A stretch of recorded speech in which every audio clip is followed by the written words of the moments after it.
Olá, meus queridos, graça e paz. Você sabe que todos os judeus, eles andavam dentro de um pacto, que esse pacto foi mudado na morte de Cristo. E até então, ninguém foi chamado de cristão por andar em preceitos da lei. Então por aí você já vê um grande engano dentro do sistema religioso que se diz ser cristão. Como que pessoas que seguem o velho mandamento, que seguem preceitos fracos e pobres, como que essa pessoa pode dizer que é cristão? Porque, meus queridos, nós vemos que os discípulos foram chamados pela primeira vez de cristão. Por quê? Porque eles seguiam uma nova doutrina. Porque eles seguiam um novo preceito, porque eles andavam nos caminhos de Cristo, nos ensinos de Cristo, e não porque andavam segundo a lei de Moisés. Por quê? Se eles fossem andar segundo a lei de Moisés, jamais eles seriam chamados de cristão. Essa é a realidade. Então nós vamos falar um pouco sobre essa lei aí, que os líderes, de pés juntos, eles dizem que a lei não foi abolida. Jesus não aboliu a lei. Mas isso é falácia. Isso é falácia dos líderes que não querem abrir mão dos rudimentos, porque dentro dos rudimentos é que eles se dão bem. É dentro dos rudimentos fracos e pobres que eles conseguem manipular a massa. Olha só. Eu quero trazer um título para esse vídeo e vai ser esse: Vivendo em obras mortas. É isso que o sistema religioso faz. Vivendo em obras mortas. As obras, elas são inúteis. E eu vou usar aqui, no mínimo, 4 traduções diferentes para mostrar isso para os irmãos. Aqueles ainda que não chegaram no entendimento do Evangelho do Cristo. Olha como está escrito. O mandamento anterior, que é a lei, é abrogado. O que é abrogado? Que não tem mais validade, que foi cancelado, que foi abolido. Ou seja, foi cancelado. Por quê? Por causa da sua fraqueza e inutilidade, pois a lei nunca aperfeiçoou coisa alguma, e desta sorte é introduzida uma melhor esperança pela qual chegamos a Deus. Está lá em Hebreus capítulo 7, o verso 18 e 19, na versão contemporânea, Bíblia Vida. Agora, uma segunda tradução. Portanto, por um lado se revoga a anterior aliança, por causa da sua fraqueza e inutilidade, pois a lei nunca aperfeiçoou coisa alguma, e por outro lado se introduz esperança superior, pela qual nos achegamos a Deus. Hebreus 7, 18 e 19, na versão atualizada, Bíblia Scofield. Outra tradução.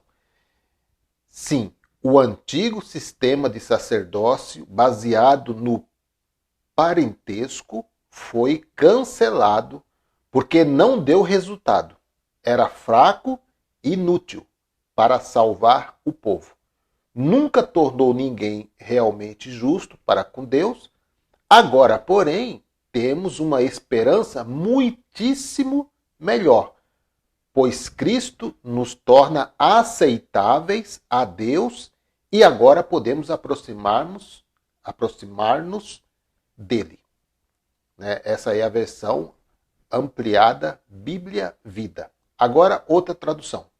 Assim, a regra antiga foi anulada, porque era fraca e inútil, pois a lei de Moisés não podia fazer nada perfeito, mas agora apareceu uma esperança melhor. E por meio dela chegamos perto de Deus. Hebreus 7, 18 e 19, na versão linguagem de hoje, SBB. Bem, meus queridos, usei aqui algumas versões, no mínimo 4, versões bíblicas, para que possamos ter um entendimento espiritual mais apurado de modo que tenhamos o mesmo modo de pensar. Filipenses capítulo 2, verso 2. O texto acima nos deixa claro que a lei foi cancelada com todos os seus ritos, cerimônias, simbologias, tradições, costumes, mandamentos e ordenanças. Tudo isso se acabou. Se acabou para dar lugar a uma nova e superior aliança, que o sistema religioso não deu lugar a essa superior aliança. Então, de modo que hoje o homem, o Filho de Deus, é justificado pela fé e não mais por obras da lei, que segundo os textos acima, já foi abolida. Então, é mister que tenhamos esse entendimento para que prossigamos para a perfeição, no nosso entendimento das coisas concernentes a Deus. Olha só, dizendo nova aliança, ele tornou antiquada a primeira. Hebreus capítulo 8, verso 13. Então acrescentou: aqui estou para fazer, ó Deus, a tua vontade. Tira o primeiro. O que é o primeiro? O primeiro pacto. Para estabelecer o segundo. A nova aliança. Hebreus capítulo 10, verso 9. Então vemos em Hebreus 7,18 que o mandamento anterior, o primeiro mandamento, a lei, foi tirado e estabelecido uma superior aliança. Hebreus 8,9. Ou seja, o segundo, de modo que a lei já não prevalece nem as suas obras. Então, hoje se cumpriu uma profecia que estava no coração de Deus, mas que só valeria para esta nova aliança. Deus pôs no coração do profeta e então profetizou da parte do Senhor: o justo, pela sua fé, viverá. Abacuque, capítulo 2, verso 4.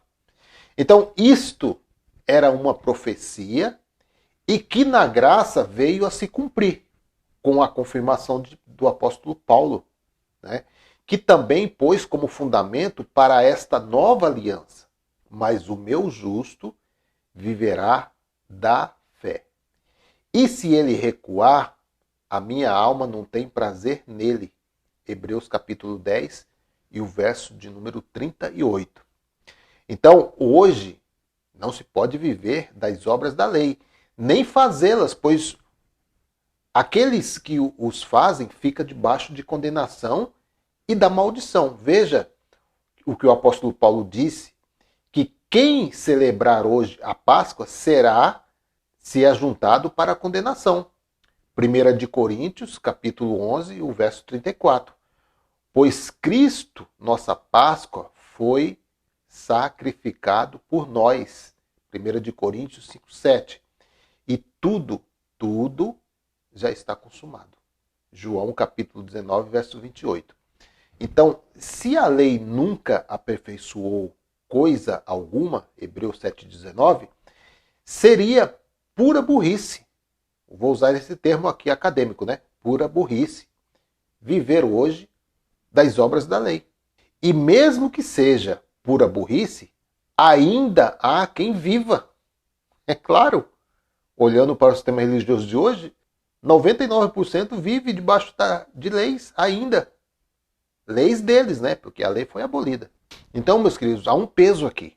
Por quê? Porque todos aqueles que são das obras da lei estão debaixo da maldição.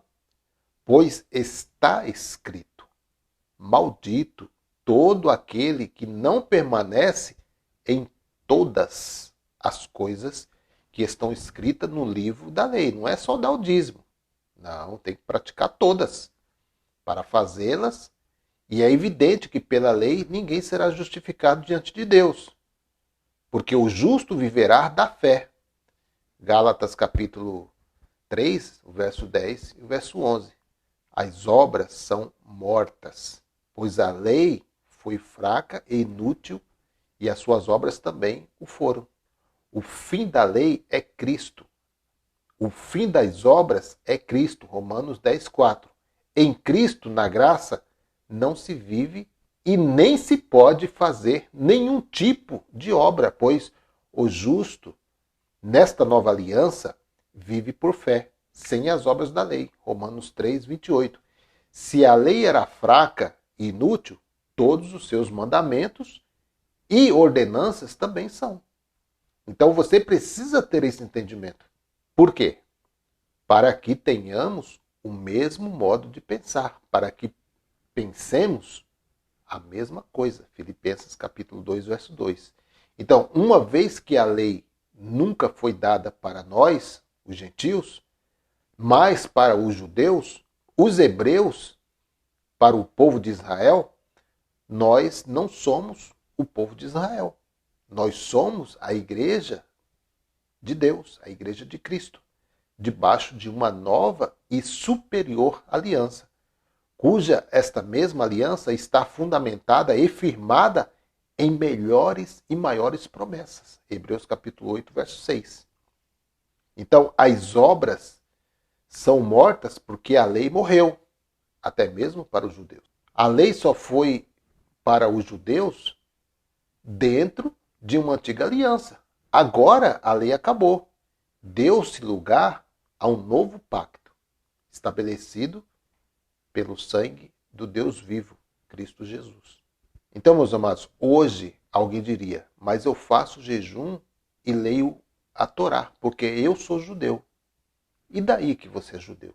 Nesta nova aliança, não há mais judeu, nem grego, nem servo, nem livre, não há mais macho, nem fêmea. Então, meus queridos, meu caro amigo judaizante, o judeu, segundo a nova aliança, todos somos um em Cristo diante de Deus. Gálatas 3, verso 28. Aliás, não estamos tão preocupados assim com os judeus, pois Paulo nos disse, não quero, irmãos, que ignoreis este segredo, que o endurecimento veio em parte a Israel ou aos judeus, até que a plenitude dos gentios haja entrado, isto é, até que todos os gentios tenham recebido a graça e o apostolado. E assim todo Israel, ou seja, todos os judeus, será salvo. Assim que, quanto ao evangelho, o evangelho da graça, são inimigos por causa de vós, os gentios. Mas quanto à eleição, amados, por causa dos patriarcas, assim como vós, os gentios, também outrora fostes desobedientes a Deus. E agora, na graça, alcançaste misericórdia pela desobediência deles. Assim também estes, os judeus, agora, na graça, foram desobedientes, para igualmente alcançarem misericórdia a vós, os gentios. Demonstrada, pois, Deus encerrou a todos debaixo da desobediência, a fim de, para com todos, judeus e gentios, usar de misericórdia. Romanos capítulo 11, e o verso 25 ao verso 32. Então, meus queridos, não vivemos das obras, as obras mortas, né? Porque as boas obras, todo aquele que é um eleito do Senhor, todo aquele que é o filho do Deus Altíssimo, ele sempre vai praticar boas obras. Mas essas boas obras que foram de antemão estabelecidas pelo próprio Deus. Né? Então, ele de antemão já preparou boas obras para nós andar nela. Não para a salvação, mas porque somos salvos.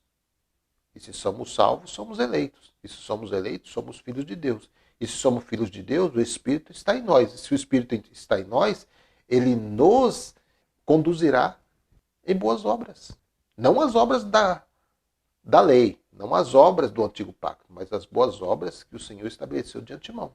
Então, meus queridos, nós, dentro do novo pacto, vivemos por fé. E temos o entendimento de que não estamos debaixo da lei, mas debaixo da graça. Romanos 6, 14. Agora, pela fé, temos os olhos do entendimento iluminados pelo Espírito Santo para enxergar e entender os mistérios. Aprove a Deus revelar-nos que outrora andávamos na ignorância do nosso entendimento. Hebreus capítulo 5, verso 13 diz assim: Ora, qualquer que se alimenta de leite é inexperiente na palavra da justiça, pois é criança. Verso 14. Mas o alimento sólido é para os adultos, os quais têm pela prática as faculdades exercitadas para discernir tanto bem como o mal. Então, meus queridos, olha aí uma boa reflexão a respeito da lei antiga, da lei levítica, que foi abolida por Cristo. O fim da lei é Cristo. Romanos capítulo 10, verso 4. E Efésios capítulo 2, verso 15. No seu corpo ele aboliu a lei e seus mandamentos. Então, meus queridos, está bem explicado, né? Está bem resumido. Então, os irmãos desfrutem, acompanhem na Bíblia, né? Porque tudo que eu falei aqui foi Bíblia. Não foi nada de mim, não foi nada do meu achismo. Nós não estamos aqui para falar do nosso achismo, nós estamos aqui para falar do Evangelho do Cristo. Então fica aí essa reflexão. Se os discípulos estivessem seguindo leis cerimoniais, eles seriam chamados de cristãos? Por que eles foram chamados de cristãos? Isso é uma boa pergunta, né? Então, meus queridos, fico por aqui. Graça e paz a todos. E até o próximo vídeo, se assim o Eterno nos permitir. Graça e paz.